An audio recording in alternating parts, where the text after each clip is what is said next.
नमस्कार दोस्तों, II technician की जो पोस्ट है उसका हम सोशल साइंस का लेक्चर लेके आए हैं। अभी तक हम साइंस के लेक्चर कई लेक्चर करवा दिए हैं, ठीक है। तो सोशल साइंस की 5वां लेक्चर है, इसके पहले 4 लेक्चर हो चुके हैं, ठीक है। और ये इसमें हम काफ़ी क्वेश्चन कवर कर लिए हैं, ठीक है। जितने भी रेवोल्यूशन है, ठीक है, और जितने भी विश्व के इतिहास है, हिस्ट्री से रिलेटेड 10th स्टैंडर्ड की जो भी क्वेश्चन आए हैं, ठीक है, उसके क्वेश्चन हम पूरा लेके आए हैं, ठीक है। तो 2 क्लास आएगी सोशल साइंस की इस टॉपिक की। इसमें पूरा हम सोशल साइंस ही कवर कर लेंगे। सिर्फ 2 टॉपिक बचेगा, अंडरस्टैंडिंग ऑफ इकोनॉमिक डेवलपमेंट, ये टॉपिक बचेगा, एक डिजास्टर मैनेजमेंट बचेगा, ठीक है। तो उसको दोनों को हम करवा देंगे। इसकी जो अभी सोशल साइंस की जो क्या कहते हैं वर्ल्ड हिस्ट्री है, इसको 2 लेक्चर अभी आएंगे। 5th क्लास है ये, एक 6th क्लास और आएगी। तो इसमें क्या होगा, पूरा साइंस कवर कर लेंगे और उसको फाइनल में हम जितने भी क्वेश्चन कराए हैं उसका हम फाइनल रिवीजन करवा देंगे। तो पूरा कवर हो जाएगा सोशल साइंस का लेक्चर। और इकोनॉमिक डेवलपमेंट के भी हम क्वेश्चन लेके आएंगे इसके बाद नेक्स्ट क्लास जो होगी, और डिजास्टर मैनेजमेंट की भी क्लास आएगी। तो इसमें काफ़ी क्वेश्चन कवर किए हैं, ठीक है। तो इससे बाहर तो हमें नहीं लगता कोई क्वेश्चन आने वाला है, ठीक है। तो हम क्वेश्चन की तरफ चलते हैं। क्वेश्चन क्या है, तो क्वेश्चन है नंबर 1 क्वेश्चन है, मारियान किस देश के राष्ट्रवाद की प्रतीक थी, ठीक है। क्या क्वेश्चन है, मारियान किस देश के राष्ट्रवाद की प्रतीक थी। तो आंसर क्या हो जाएगा, इसका आंसर हो जाएगा फ्रांस, ठीक है। तो मारियान किस देश के राष्ट्रवाद की प्रतीक थी, तो फ्रांस की हो जाएगी, ठीक है। और इसके बाद नेक्स्ट क्वेश्चन है, 1830 की क्रांति के बाद फ्रांस में किस प्रकार का शासन स्थापित हुआ, ठीक है। 1830 की जो क्रांति हुई थी उसके बाद फ्रांस में किस प्रकार का शासन स्थापित हुआ था, ये क्वेश्चन है। तो इसका आंसर हो जाएगा, ठीक है, इसका आंसर हो जाएगा निरंकुश राजतंत्र, ठीक है। निरंकुश राजतंत्र स्थापित हुआ था, इस तरह का शासन स्थापित हुआ था। किसके बाद, 1830 की क्रांति के बाद फ्रांस में क्या कहते हैं निरंकुश राजतंत्र का शासन स्थापित हुआ था। ओके, नेक्स्ट क्वेश्चन है, एक्ट ऑफ यूनियन किस वर्ष पारित हुआ, ठीक है। क्वेश्चन है, एक्ट ऑफ यूनियन किस वर्ष पारित हुआ। तो इसका आंसर हो जाएगा 1688 में। तो एक्ट ऑफ यूनियन कब पारित हुआ था, 1688 ईस्वी में पारित हुआ था। ओके, तो हो जाएगा। तो एक्ट ऑफ यूनियन कब यूनियन किस वर्ष पारित हुआ था, 1688 में पारित हुआ था। उसके बाद नेक्स्ट क्वेश्चन है, सेडाओं का युद्ध में किसकी पराजय हुई, ठीक है। सेडाओं के युद्ध में किसकी पराजय हुई थी। तो ऑस्ट्रिया की पराजय हुई थी। सेडाओं के युद्ध में किसकी पराजय हुई थी, ऑस्ट्रिया की पराजय हुई थी, ठीक है। तो ऑस्ट्रिया की पराजय हुई थी सेडाओं के युद्ध में। नेक्स्ट क्वेश्चन है, किस युद्ध के बाद जर्मनी का एकीकरण पूरा हुआ, किस युद्ध के बाद जर्मनी का एकीकरण पूरा हुआ। तो इसका आंसर हो जाएगा सीडान का युद्ध के बाद, ठीक है। सीडान के युद्ध के बाद क्या कहते हैं जर्मनी का एकीकरण पूरा हुआ था। नेक्स्ट क्वेश्चन है, नेपोलियन ने जर्मनी में किस संघ की स्थापना की। नेपोलियन ने जर्मनी में किस संघ की स्थापना की। तो आंसर हो जाएगा राइन संघ, ठीक है। नेपोलियन ने किस संघ की स्थापना की थी, राइन संघ की। कहाँ पर किया था, जर्मनी में किया था, ठीक है। नेपोलियन ने राइन संघ की स्थापना की थी और जर्मनी में किया था। जाल्वेराइन, ठीक है, जाल्वेराइन की स्थापना किस राज्य ने की। क्वेश्चन है, जाल्वेराइन की स्थापना किस राज्य ने की। तो इसका आंसर हो जाएगा प्रसा, ठीक है। तो क्या आंसर हो जाएगा, जाल्वेराइन की स्थापना प्रसा ने की थी। ओके, उसके बाद नेक्स्ट क्वेश्चन है, हंगरी की भाषा क्या थी, बताना है, ठीक है। हंगरी की भाषा क्या थी। तो हंगरी की भाषा थी मैग्यार, ठीक है। क्या थी, हंगरी की भाषा क्या थी, मैग्यार थी। नेक्स्ट क्वेश्चन है, यंग यूरोप की स्थापना किसने की थी। यंग यूरोप की स्थापना किसने की थी। यंग यूरोप की स्थापना मैजनी ने की थी, ठीक है। तो यंग यूरोप की स्थापना मैजनी ने की थी। उसके बाद नेक्स्ट क्वेश्चन है, यूनान के स्वतंत्रता संग्राम में किसकी पराजय हुई। क्वेश्चन है, यूनान के स्वतंत्रता संग्राम में किसकी पराजय हुई। तो तुर्की की, ठीक है। तो बहुत फास्ट हम लगता चल रहे हैं, ठीक है, लेकिन आप लोग भी पढ़ चुके हैं कि रिवीजन क्लास है, तो ये फास्ट फॉरवर्ड चलेंगे तो आराम से ज़्यादा क्वेश्चन कवर कर लेंगे, ठीक है। तो कम टाइम में ज़्यादा क्वेश्चन कवर करेंगे तो ज़्यादा अच्छा रहेगा। तो यूनान के स्वतंत्रता संग्राम में किसकी पराजय हुई थी। तो टर्की की हुई थी, ठीक है। गैरीबाल्डी, ठीक है, ठीक है। गैरीबाल्डी पेशे से क्या था। तो नाविक था, ठीक है। गैरीबाल्डी क्या था, नाविक था। ओके, तो गैरीबाल्डी नाविक था। काउंट काबूर को विक्टर इमैनुअल ने किस पद पर नियुक्त किया, ठीक है।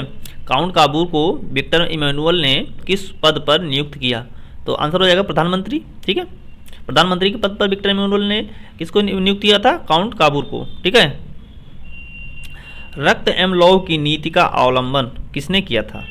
रक्त एवं लौह की नीति का अवलंबन किसने किया था।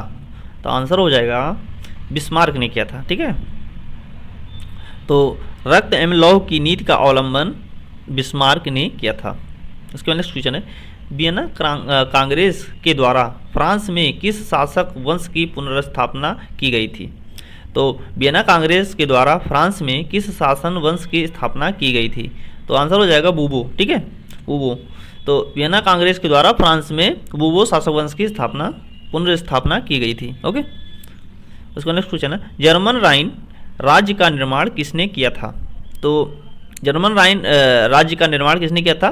तो नेपोलियन बोनापार्ट ने किया था। ठीक है, जर्मन राइन राज्य का निर्माण किसने किया था? नेपोलियन बोनापार्ट ने किया था।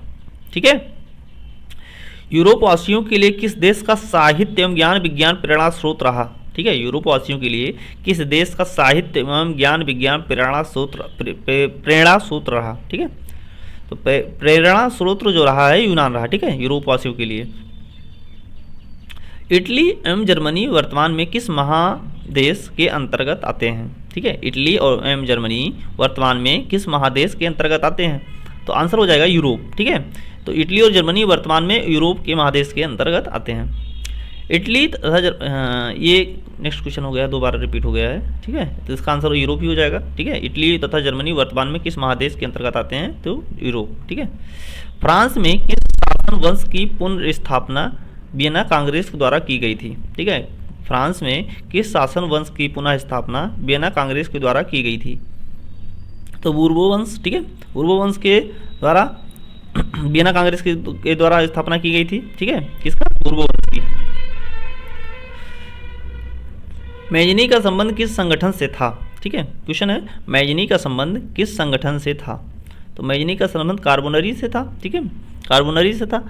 और एक चीज़ हम और बता दें, साइंस के हम लगभग 500 क्वेश्चन की सीरीज लेके चल रहे हैं। ठीक है, तो इतना क्वेश्चन करवा देंगे कि साइंस की कोई भी क्वेश्चन बाहर नहीं जाने वाला है। ठीक है, पूरा साइंस का एक एक टॉपिक कवर कर लिए, क्योंकि हर टॉपिक से क्वेश्चन बनाए हैं। ठीक है, उसकी पीडीएफ भी हम टेलीग्राम में डाल देते हैं। उसके अभी तक 4-5 लेक्चर हो चुके हैं। तो 4-5 लेक्चर में, क्योंकि इतना फास्ट चल रहे हो, देख रहे हो कि आप 5-7 मिनट में हम लगभग 20 क्वेश्चन करवा दिए हैं। तो रिविजन क्लासेस हमारी रहती हैं, तो हम कम टाइम में ज़्यादा क्वेश्चन करवाते हैं, बहुत फास्ट चलते हैं। ठीक है, क्योंकि आप लोग पढ़ चुके हैं, एक माइंड में दोबारा क्लिक कर जाए। ठीक है, क्वेश्चन को, और तो आंसर याद रहेगा, क्योंकि कम अभी एग्जाम में 6-7 दिन कुल बचा हुआ है। तो उसकी पीडीएफ और साइंस के लेक्चर हमारे, ठीक है, मिल जाएंगे उस पर, हमारे चैनल पे। तो वहाँ से आप देख लीजिएगा पूरा साइंस का सेक्शन। और अभी सोशल साइंस करवा रहे हैं, सोशल साइंस के भी काफ़ी लेक्चर भी आने वाले हैं, साइंस के भी लेक्चर आएंगे। ठीक है, तो एग्जाम के 24 से 25 तारीख तक हम पूरा साइंस, सोशल साइंस के लगभग क्वेश्चन करवा डालेंगे। ठीक है, तो 2 सेक्शन तो पूरा ही करवा देंगे।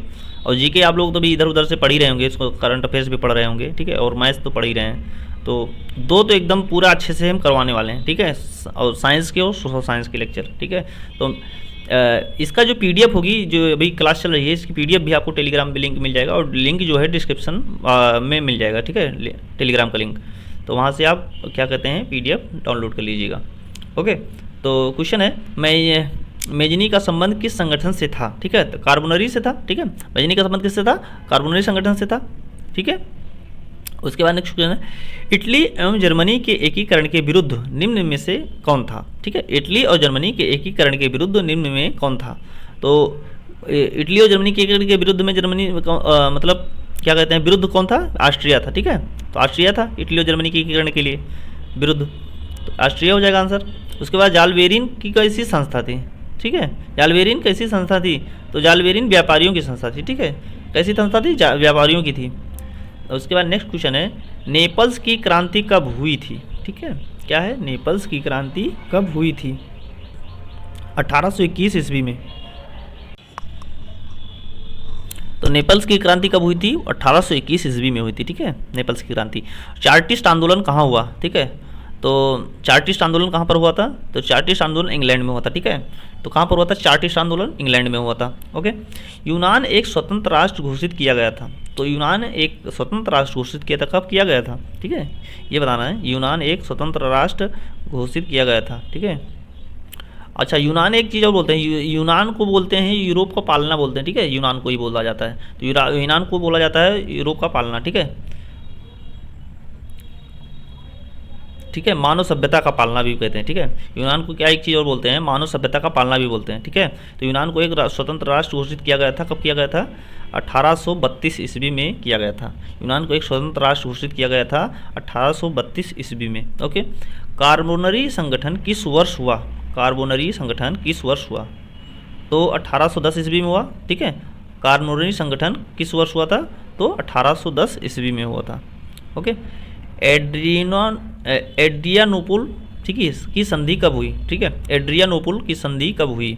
एड्रियानोपुल की संधि 1829 ईस्वी में हुई। ठीक है, कब हुई? 1829 ईस्वी में हुई। एड्रियानोपुल की संधि 1829 ईस्वी में हुई। ओके, एड्रियानोपुल की संधि किन दो देशों के बीच हुई थी? ठीक है, तो कब हुई थी? 1829 ईस्वी में हुई थी। ठीक है, कब हुई थी? और 1829 ईस्वी में। और किन दो देशों के बीच हुई थी? तो एड्रियानोपुल की संधि दो देशों के बीच हुई थी, टर्की और रूस के बीच। ठीक है, टर्की और रशिया के बीच में क्या हुई था? एड्रियानोपुल की संधि हुई थी। एड्रियानोपुल की संधि। ओके, पोलैंड के विद्रोह को किसने कुचल दिया? तो पोलैंड के विद्रोह को किसने कुचल दिया था? तो पोलैंड के विद्रोह को रूस ने, ठीक है, कुचल दिया था। पोलैंड के विद्रोह को रूस ने कुचल दिया। सन 1870 में फ्रांस और प्रसा के बीच युद्ध कहाँ हुआ था? ठीक है, फ्रांस और प्रसा के बीच युद्ध कहाँ पर हुआ था? कब हुआ था? पहली बात तो ये जान लिया, 1870 में हुआ था। ठीक है, फ्रांस और प्रसा के बीच युद्ध जो हुआ था 1870 में हुआ था। ठीक है, और कहाँ पर हुआ था? ठीक है, सेडॉन में हुआ था। ठीक है, सेडॉन में। तो 1870 में फ्रांस और प्रसा के बीच युद्ध हुआ था, और कहाँ पर हुआ था? सेडॉन में हुआ था। यूरोप वासियों के लिए किस देश का साहित्य एवं ज्ञान विज्ञान प्रेरणा स्रोत रहा? ठीक है, यूनान। ठीक है, यूनान रहा आंसर।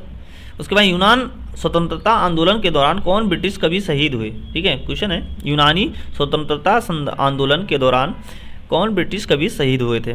तो आसान हो जाएगा, क्वेश्चन आंसर हो जाएगा इसका लॉर्ड बायरन हो जाएगा। ठीक है, क्या हो जाएगा? लॉर्ड बायरन हो जाएगा आंसर।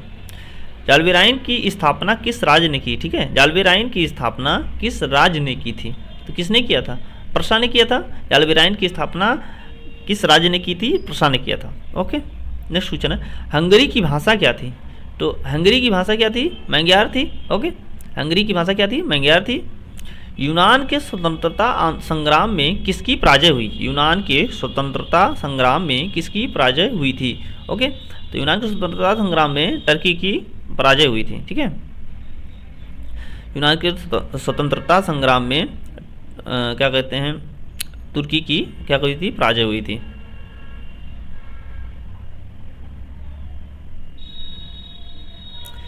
मारियान किस देश का राष्ट्रवाद की प्रतीक थी? ठीक है, मारियान किस देश के राष्ट्रवाद की प्रतीक थी?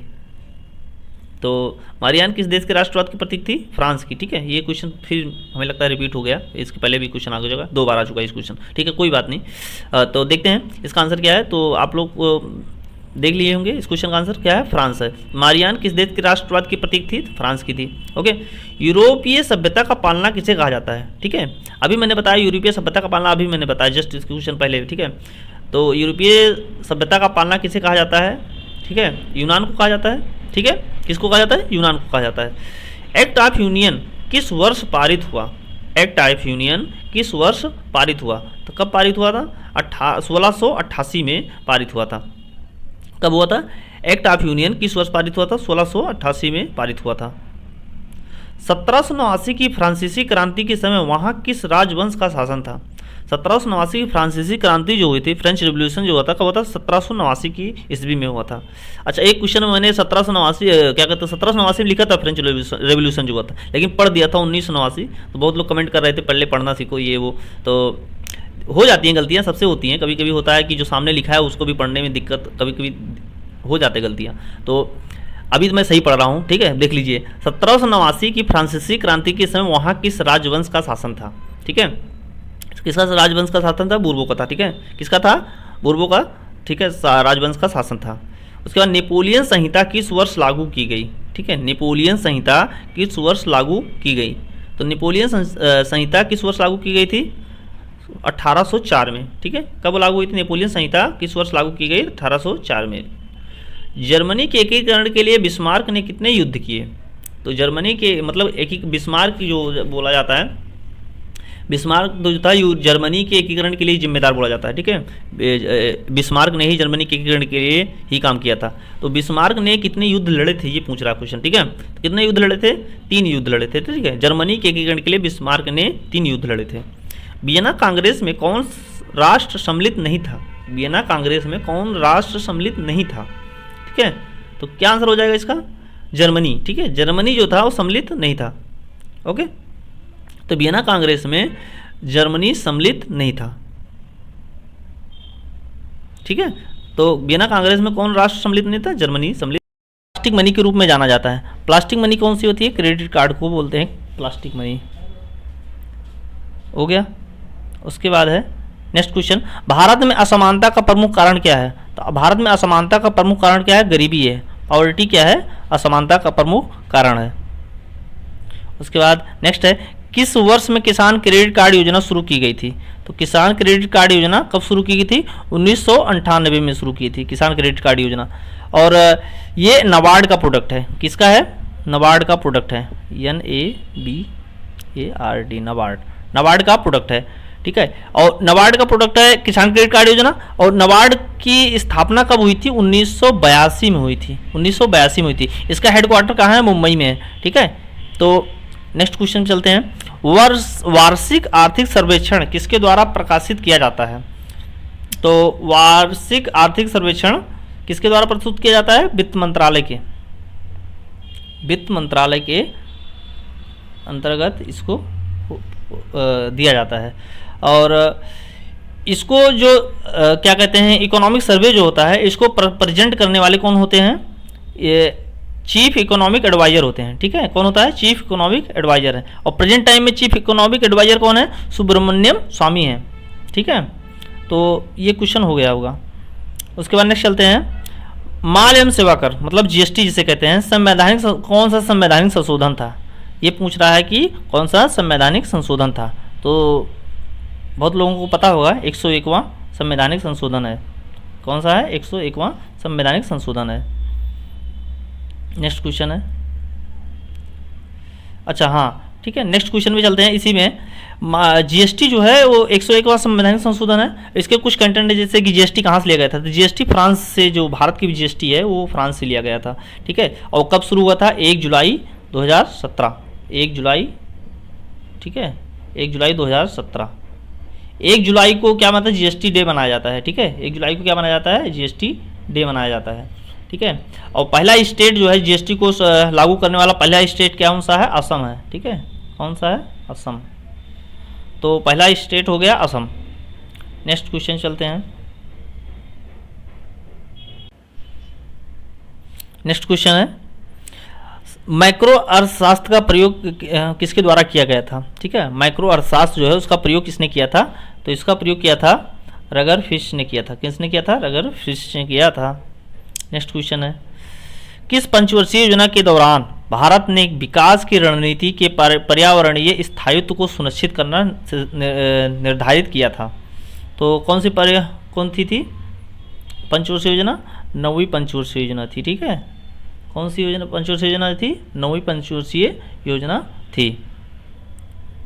नेक्स्ट क्वेश्चन है, निम्नलिखित में से कौन सा एक औद्योगिक केंद्र नहीं है?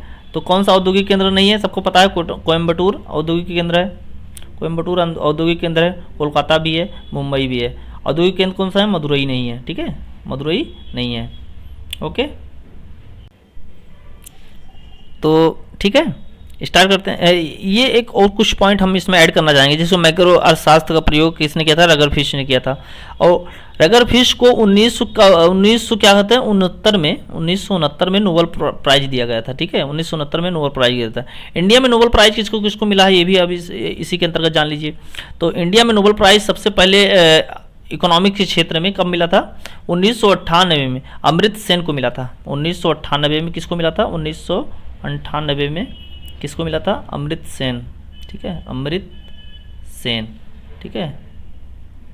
तो अमृत सेन को मिला था 1998 में। और 2019 में किसको मिला है? अभिजीत बनर्जी को मिला है, ठीक है। इसी के अंतर्गत क्वेश्चन हो गया। उसके बाद पंचवर्षीय योजना के इसमें भी कुछ पॉइंट ऐड करना चाहेंगे। तो इसके अंतर्गत क्या पॉइंट ऐड करना चाहेंगे? भारत में कितनी पंचवर्षीय योजना आई है अभी तक, क्योंकि इसका आंसर तो सही हो जाएगा, ये वाला सही हो जाएगा। कौन सा? 9वीं पंचवर्षीय योजना, ये तो इसका ऑप्शन सही है। ठीक है, पंचवर्षीय योजना के अंदर पर्यावरणीय स्थायित्व को सुनिश्चित करना निर्धारित किया गया था 9वीं पंचवर्षीय योजना के अंतर्गत। ठीक है, इसके अंतर्गत अभी तक भारत में पंचवर्षीय योजना जो आई है 12 पंचवर्षीय योजना आई है। ठीक है, कितना आई है? 12 पंचवर्षीय योजना आई है। ठीक है, लास्ट वाली पंचवर्षीय योजना कौन सी थी? 2012 से लेके 2017 तक भारत की पंचवर्षीय योजना आई थी। और भारत जो पंचवर्षीय योजना है भारत किस देश से लिया गया था, तो ये भी आप जान लीजिए, यूएसएसआर से लिया गया था। किससे लिया गया था? यूएसएसआर। ठीक है, सोवियत संघ जो था उससे लिया गया था भारत की पंचवर्षीय योजना। ठीक है, ये क्वेश्चन इसके अंतर्गत हो गया। और ये वाला आपको हम बता ही दिए हैं, इसका मदुरई हो जाएगा आंसर। ठीक है, एक प्रमुख औद्योगिक केंद्र नहीं है मदुरई।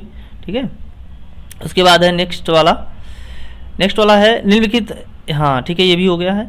निम्नलिखित कौन सा राज्य तेल का सबसे पुराना उत्पादक है? ठीक है, तो सबसे ज़्यादा किस में होता है? असम। ठीक है, डिगबोई जो है असम का तेल का कुआं है। ठीक, कहाँ पर है? असम के डिगबोई में असम तेल का सबसे बड़ा उत्पादक राज्य है असम। ठीक है, और कहाँ कहाँ पर होता है? तो गुजरात में। ठीक है, गुजरात में होता है तेल का उत्पादक। और कहाँ होता है? महाराष्ट्र में होता है तेल का उत्पादन। ठीक है, नेक्स्ट क्वेश्चन में चलते हैं। मानव विकास रिपोर्ट जारी करता है, कौन जारी करता है? तो संयुक्त राष्ट्र संघ जारी करता है। मानव विकास रिपोर्ट कौन जारी करता है? संयुक्त राष्ट्र संघ, यूनाइटेड नेशन डेवलपमेंट प्रोग्राम जो है वो क्या जारी करता है? मानव विकास रिपोर्ट जारी करता है। ठीक है, तो ये हो गया क्वेश्चन। ठीक है, उसके बाद है भारत का सबसे लंबा राष्ट्रीय राजमार्ग कौन सा है? भारत का सबसे लंबा राष्ट्रीय राजमार्ग कौन है? NH-44 है। ठीक है, और सबसे छोटा राष्ट्रीय राजमार्ग कौन सा है? NH क्या है? NH-47A। ठीक है, भारत का सबसे छोटा राष्ट्रीय राजमार्ग कौन सा है? NH-47A। ठीक है, और सबसे लंबा तो हम बता ही दिए हैं आपको, सबसे लंबा राष्ट्रीय राजमार्ग कौन सा है? NH-44 है। हो गया। ठीक है, तो अब हम नेशनल हाईवे के लगभग क्वेश्चन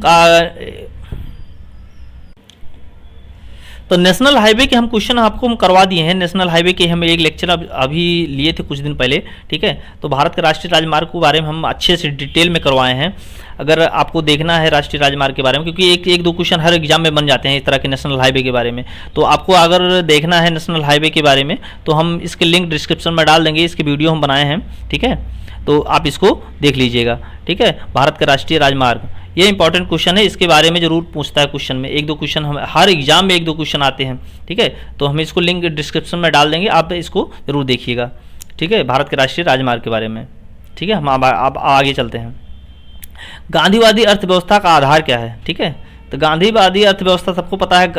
गांधी जी किस पे ज़्यादा खादी और कुटीर उद्योग पे ज़्यादा प्रभावित थे और उस पर ज़्यादा फोकस रखते थे। तो क्या है? गांधी खादी और कुटीर उद्योग पर विकास पर आधारित थी। ठीक है, गांधीवादी अर्थव्यवस्था किस पर आधारित थी? खादी और कुटीर उद्योग पर आधारित थी। हो गया।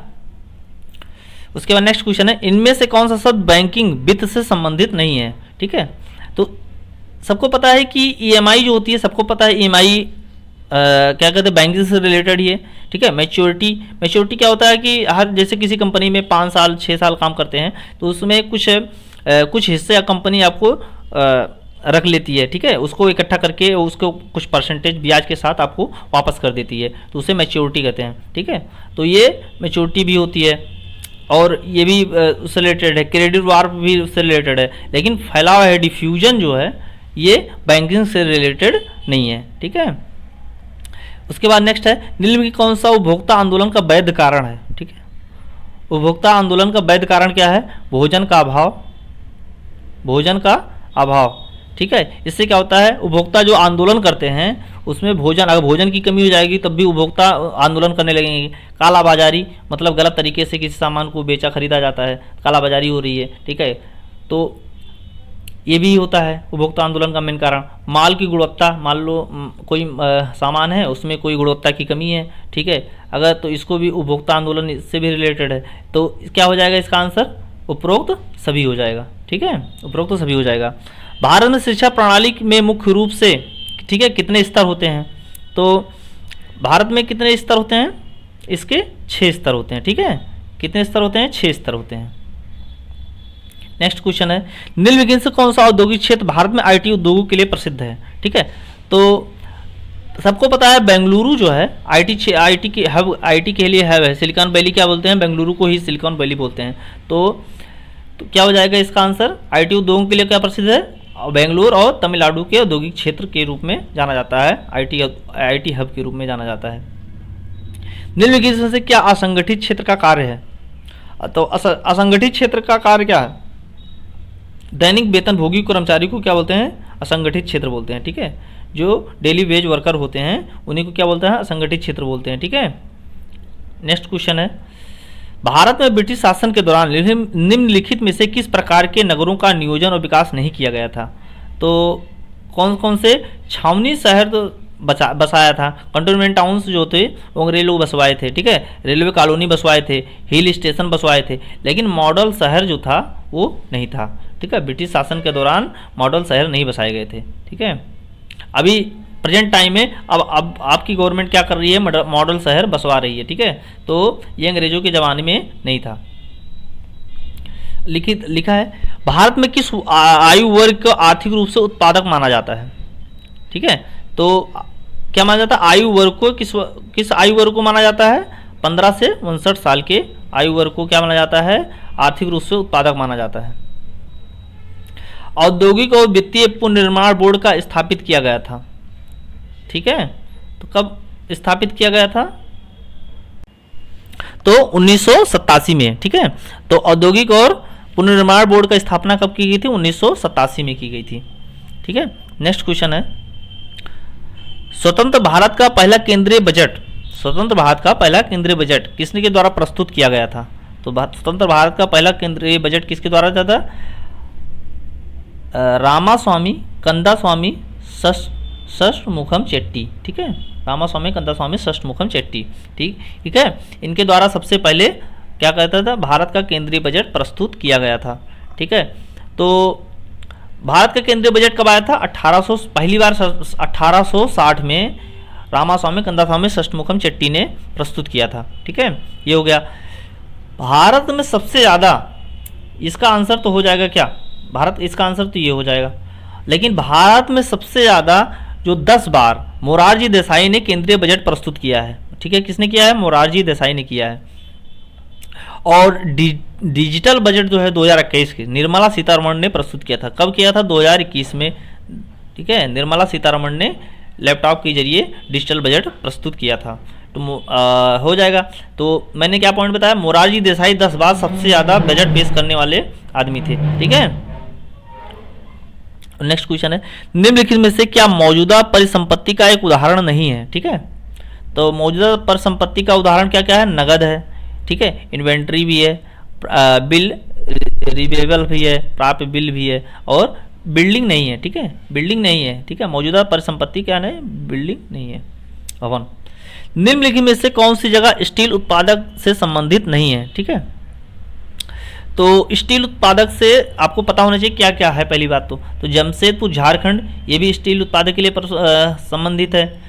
बर्नपुर पश्चिम बंगाल, ये भी उत्पादक के लिए है। ठीक है, और दुर्गापुर पश्चिम बंगाल, ठीक है, ये भी स्टील के लिए मशहूर है। लेकिन झारिया जो है झारखंड, झारखंड जो है वो क्या है? स्टील के लिए स्टील से संबंधित नहीं है। किसके लिए संबंधित है फिर? कोल के लिए। ठीक है, कोल की खदानें हैं यहाँ पर। ठीक है, तो कोल से संबंधित है। नाबार्ड की स्थापना किसके सिफारिश पे की गई थी? ठीक है, तो नाबार्ड की स्थापना शिव रमन समिति, ठीक है, किसके समिति थी? शिव रमन समिति के द्वारा नाबार्ड की स्थापना की गई थी। और हाँ, नाबार्ड की का हम मुख्यालय हम बता दिए हैं कहाँ पर है। नाबार्ड का मुख्यालय कहाँ पर है? मुंबई में। ठीक है, मुंबई। ठीक है, मुंबई में है। तो निम्नलिखित में से किसने मानसिक मानचित्र का अवधारणा विकसित की थी? ठीक है, गोल्ड और वाइट ने की थी। गोल्ड और वाइट ने क्या किया था? ठीक है, मानसिक मानचित्र की अवधारणा विकसित की थी। उसके बाद है निम्नलिखित में से कौन मानव विकास सूचकांक HDI से संबंधित है? ठीक है, तो पहली बात जान लीजिए, मानव विकास सूचकांक कौन जारी करता है, ठीक है, UNDP, united nation development programme, ठीक है, यूएनडीपी जो है ये इसी क्या करती है, मानव विकास सूचकांक प्रस्तुत करती है। अभी प्रेजेंट टाइम भारत की मानव विकास सूचकांक, भारत की क्या रैंक है, 131 है, ठीक है, कितना है, 131 है। तो इसके तीन ठीक है, इसके 3 पॉइंट होते हैं, 3 आधार होते हैं, क्या क्या होते हैं, शिक्षा होती है, ठीक है, शिक्षा होती है, पर कैपिटा इनकम होती है, लाइफ एक्सपेक्टेंसी होती है, जीवन प्रत्याशा, प्रति व्यक्ति आय और शिक्षा होती है। और क्या नहीं होती है पूछा है, कौन से संबंधित नहीं है, ठीक है, तो जन्म दर जो है वो HDI से संबंधित नहीं है। तो क्या हो जाएगा इसका आंसर, ठीक है, बर्थ रेट, जन्म दर है हो जाएगी। उसके बाद है आर्थिक विकास संदर्भित करता है। तो आर्थिक विकास संदर्भित किसको करता है, आर्थिक विकास, ठीक है, आर्थिक विकास प्लस उत्पादन, वितरण और आर्थिक संरचना पर परिवर्तन करता है, ठीक है, इसको संदर्भित करता है। क्या, आर्थिक विकास संदर्भित करता है सेकंड पॉइंट को, ठीक है। Economic growth plus charges in output distribution and economic structure, ठीक है, इकोनॉमिक स्ट्रक्चर इस पर संदर्भित करता है।